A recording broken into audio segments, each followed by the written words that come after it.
break it down. Only a 7-minute trade, right? Only a 7-minute trade. So again, just from an order flow perspective, right? In fact, I think I've got a better screenshot over here. So let's see. Here we go.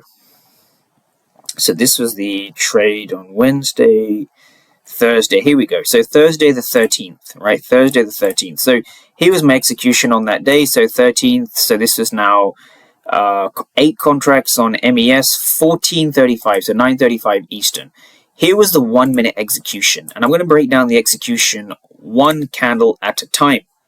So here was your candle at 9:30, right? There's your 9:30 candle over there. So boom. There's your 9:30 candle. Now, what do you notice at that 9:30 candle? Yes, we break below the level, so this is my break line. Also, another thing to notice at this candle is what was going on here, right? This is where I think, personally, candles are not good enough. Once you have your order blocks or your fair value gaps, you have to use the order flow to derive who is in control at those levels. Okay? So this is how we do it. So what's very telling about this image I'm showing you is when you see this blue delta over here, right? We see a red candle. So we see a clear break below the level, but look what's going on at the upper half of this candle. This upper third, I guess, or this wick. This wick was actually filled with a lot of aggressive buyers. Now, in this case, we see 289 for 405. So what we're seeing is we're seeing signs of early buyers, right? Or we're seeing buyers fail, right? So think about it.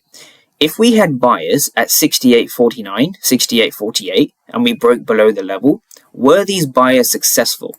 Well, not really. So this shows us that there's a passive seller sitting around here, sitting around 68.49, 68.50. There is a passive seller in the market. The reason there's a passive seller is because aggressive buyers failed to break above the level. Because if these buyers were successful, we would have broken above this level, and we didn't do that. So if I continue to play price on, what we see is when you look at my execution for that day, so my execution for that day was 68.39.5, I'll just say 68.39.5. So there you go. So stop loss just above these local wicks over here. So again, why was I confident putting my stop loss here, right? What gives you the confidence to put your stop loss here? You want to know what's going on here as well, right? You want to know what's going on here. So let me just drag this down. There you go. So what was going